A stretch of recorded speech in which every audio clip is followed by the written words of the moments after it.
Halo semuanya, aku mahasiswa dari Binus Online. Hari ini aku akan wawancara lagi bersama Ibu Winnie lagi. Halo.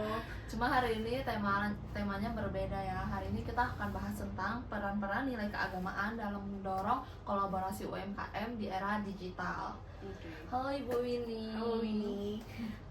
Sorry ya, papa mamaku kayaknya nggak bisa datang karena kan bahasanya agak kurang bahasa Indonesianya. Jadi aku yang wakilkan. Nggak apa-apa kan ya? Boleh banget sih. Jadi cerita singkatnya Ibu Winnie ini papa mamanya itu ada buka kelontongan gitu. Nah, papa mamanya Winnie ini bahasa Indonesianya ini kurang bagus. Jadi dia yang akan mewakili papa mamanya untuk sharing-sharing ke kita semua. Ya, mohon maaf ya. Terima kasih perhatiannya.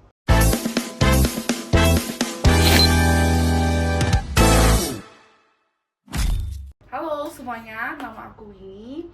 Kebetulan hari ini aku jadi narasumber untuk mewakili orang tua aku yang punya usaha di bidang kelontongan, yang lebih jelas UMKM lah ya. Ya kan, bener ya? Iya, benar-benar. Jadi ini mungkin Bu Winnie bisa cerita singkat dulu latar belakang dari adanya usaha dari orang tua Bu Winnie ini dari mana gitu. Ini sih sebenarnya basically papaku ya. Awalnya papaku kan orang Tembeling.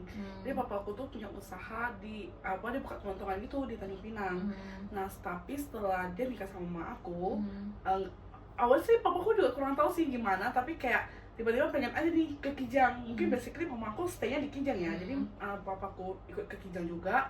Lalu dari situ papaku mulai deh buka usaha ini. Dan lagi pula kayaknya sih waktu itu papaku bilang itu usahanya tuh masih jarang ada orang buka di sini. Oh, di Kijangnya masih jarang gitu di ya? Kijang masih jarang kan, emang Kijang kota kecil ya, Iya, basically kan. Jadi tuh papaku mulai buka usaha itu gitu. Jadi kalau boleh tahu sebenarnya usaha papanya Bu Winnie ini dari tahun berapa sih?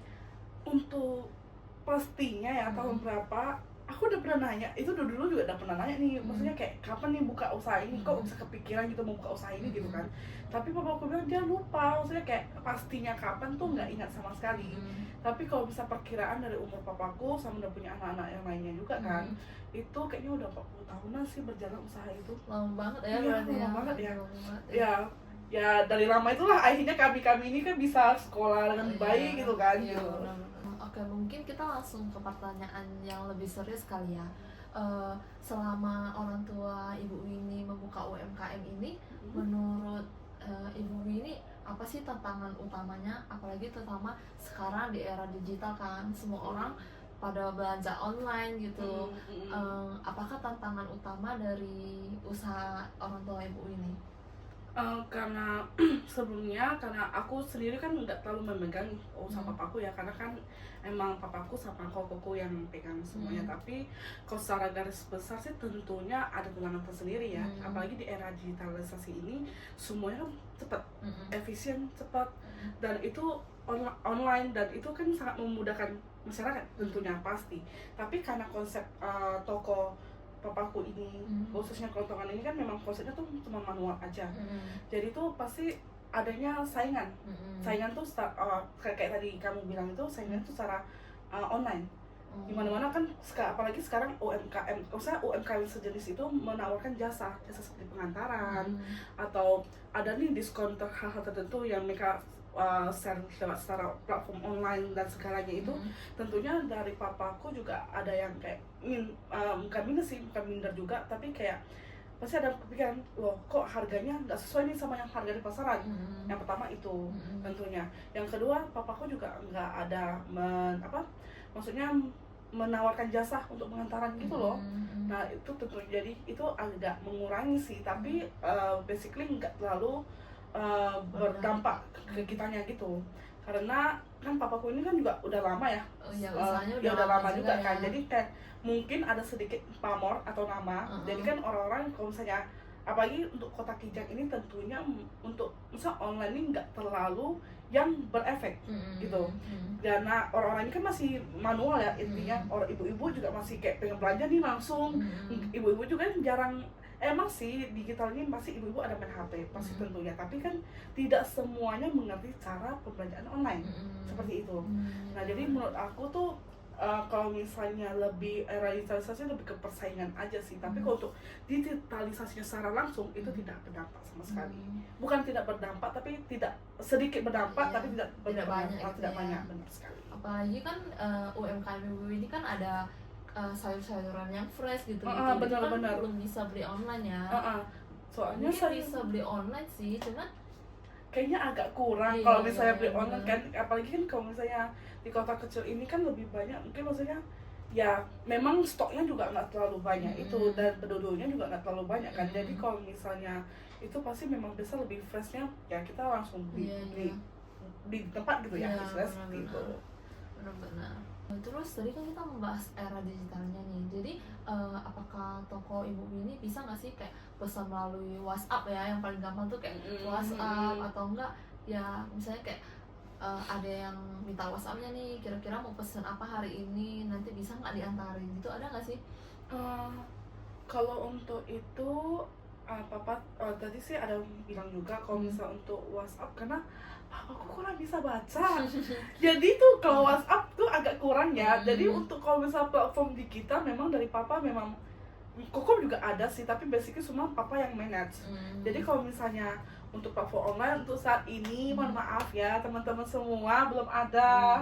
Papaku hanya melayani via telepon biasa, tapi via telepon pun itu hanya segelintir orang aja ya. Memang ada yang biasa lah, nggak ada papa tuh ada yang book order, itu baru papa yang biasa memang orang itu ada kasih kertas atau misalnya telepon mau ini mau itu, papa juga baru antar pengantaran, tapi itu memang untuk khusus langganan aja benar ya. untuk langganan segelintir orang aja sih. Tapi kalau misalnya untuk pelayanannya khusus pelayanan jasa untuk pengantaran itu sama sekali nggak ada gitu. Soalnya kan kita kan menjaga pelanggan ya. Kalau misalnya memang order kan lumayan tuh untuk pendapatannya kan, jadi bapak lebih memprioritaskan, tapi tidak, maksudnya tidak untuk memilih-milih pelanggan, tapi lebih ke memprioritaskan yang mana memang dari pelanggan setia papa gitu. Nah, setelah dari tantangan utama ini, menurut Ibu Winnie ada nggak sih kayak hari ini kan saya membahas tema mengenai peran-peran nilai agama kan. Nah, peran-peran nilai agama ini ada nggak sih pengaruhnya dengan UMKM kelontongan seperti usaha Ibu Bapak Winnie? Kalau misalnya nilai-nilai keagamaan tentunya banyak ya. Kalau bisa dibilang sih banyak sih. Apalagi kan karena kita basically, kalau menurutku kelontongan itu kunci utamanya sih kejujuran. Iya, benar. Apalagi kalau aku kan memeluk agama Buddhis ya. Buddhis itu dalam buku yang pernah aku pelajari, salah satunya yang berpengaruh tuh mata pencaharian benar gitu. Jadi menurut aku kejujuran merupakan salah satu dari yang mata pencaharian benar ini, dan itu sangat berpengaruh di kelontongan kami gitu. Apa sih gitu? Iya sih, apalagi kan kita di kota kecil ya, kalau misalnya kita nggak jujur pasti customer nggak balik lagi, terus nggak ada customer barunya gitu. Pamor kita juga pasti kan dipertaruhkan di situ ya, karena basically apalagi kalau misalnya kota kecil nih, rumor itu gampang bertebaran nggak sih. Kalau misalnya ini loh toko ini yang nggak bagus loh, dia nggak jujur nih gini-gini, that's why. Itu sih kayaknya kalau itu sih yang paling jaga sama papaku sama 40 tahunan ini, karena beliau juga pernah bilang jujur itu kunci utama gitu. Ya, benar. Nah, Ibu ini kan sempat notice nih tentang nilai-nilai kejujuran. Nah, kejujuran ini kan penting banget kan di UMKM-nya Ibu Winnie seperti kelontongan ini. Nah, menurut Ibu Winnie bagaimana sih nilai-nilai seperti kejujuran, misalnya amanah dalam agama Islam mempengaruhi kebutuhan bisnis Ibu Winnie dalam sehari-hari gitu?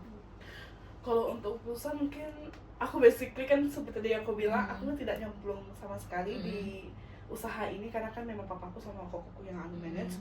Jadi kalau misalnya menurut aku pribadi ya, semua agama itu pasti mengajarkan hal yang baik, pasti tentunya itu. Tapi kalau misalnya dalam usaha itu pasti berbisnis ya, tentunya misalnya kayak kelontongan ini ya papaku, itu yang paling penting sih.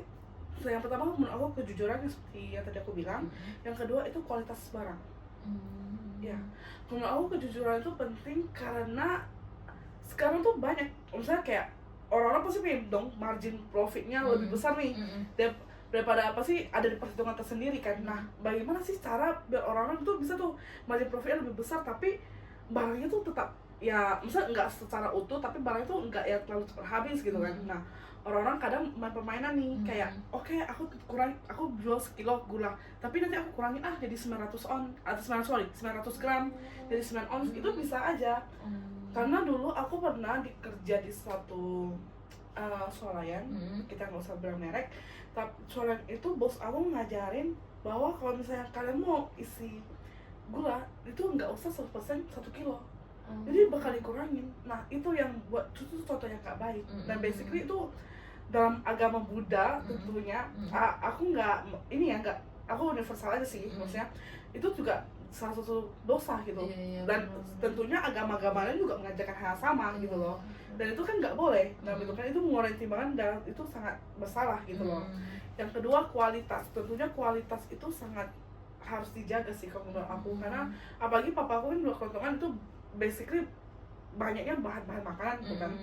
Tentunya ada masa expirednya dong, dan makanan-makanan segar juga tentunya ada masanya juga, nggak yang bertahan lama. Jadi kualitas itu harus dijaga sih. Sama itu paling pertama sih memang kejujuran gitu. Oke, mungkin ini pertanyaan terakhir ya. Oke. Udah sisi terakhir aja ya? Iya, Cepet banget ya. Menurut Ibu Winnie, apakah nilai keagamaan ini bisa menjadi kekuatan UMKM kelontongan seperti orang tua Ibu Winnie untuk menghadapi disrupsi digital saat ini? Oke, disrupsi digital ya. Kalau menurut aku sih balik lagi ya ke tadi yang aku pernah, yang tadi aku bilang itu kejujuran, amanah. Itu yang paling penting sih menurut aku, kejujuran, amanah, kualitas barang. Karena itu kita menjaga nih. Kita menjaga selain menjaga kualitas, kita juga menjaga pamor toko kita tentunya kan, seperti itu. Karena menurut aku kejujuran itu berdampak sangat-sangat penting. Terus yang kedua menurut aku etika bisnis ya. Kalau dalam etika bisnis kan berarti etika bisnis itu kita nggak boleh merugikan orang lain. Iya, benar. Kan sekarang banyak tuh kalau misalnya digitalisasi online, secara online banyak tuh scam. Iya, benar. Banyak banget kan scam, kayak barang ini di foto seperti ini tapi ternyata nggak sesuai gitu. Iya, datanya berbeda gitu, atau memang emang ada kita juga nggak tahu entah memang fisik seperti itu atau apa, kan kejanggalan lainnya kan kita nggak ngerti tuh. Tapi kalau misalnya di toko kan kita bisa lihat secara langsung gitu, dan kita puas nih, ternyata sesuai nih. Dan kita juga bisa lihat barangnya, bentukannya, ukurannya. Tentunya kan hal itu karena kan banyak online tuh banyak yang harus kita ini ya, maksudnya basically harus yang banyak yang harus dipertimbangkan, kayak ukurannya cocok atau enggak, dan apa-apa lainnya seperti itu kan gitu. Terus yang berikutnya itu personalia. Karena kalau belanja online kan kita cenderung hanya melalui chat ya. Pasti chatnya cuma kayak oke, memang ada sapaan sih atau apa, tapi kan kalau misalnya langsung kita ada interaksi nih sama antara penjual dan pembeli kan, itu kadang-kadang tuh salah satu satisfying. Karena aku pribadi memang aku juga salah satu pembelanja online, tapi tuh aku lebih suka kalau misalnya kayak ada komunikasi loh, secara langsung ya, intinya tuh sama antara penjual dan pembeli gitu ya.